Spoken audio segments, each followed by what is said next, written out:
هزموا نظام مبارك بالتفوق الأخلاقي. هل هؤلاء يريدون التحالف مرة أخرى مع نظام مبارك في مواجهة من كانوا في خندق واحد؟ لا لا لا، اسمح لي، هذا كلام يعني دي الآلة الدعائية بتاعت الإخوان، لا تنطلي على أحد، ثم إنه الإخوان دي هذه ليست قضية يعني. لا فقط عذرا لا أنقل عن الإخوان المسلمين، دعني أنقل لك فقرة كتبها الدكتور محمد البرادعي متزعم جبهة المعارضة في اللحظة الراهنة. أنا متحالف مع الفلول.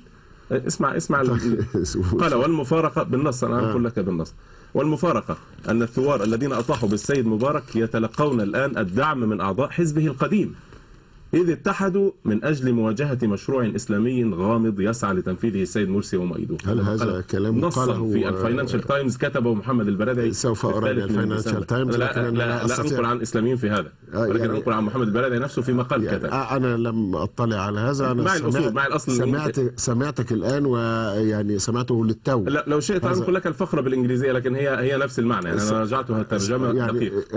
أراجع، لكن أنا لا أتحدث باسم ما فيش وقت عندكم. لا تفضل. يعني لا، أنا لا أتحدث باسم الدكتور البرادعي، يعني أقصد ليس دعاية الإسلاميين، لكن هذا هو الأمر الواقع في الشارع. أخي الكريم، لا داعي لمثل هذه الضروب الفرعية. من وجهة نظري إنها ضروب فرعية وحجة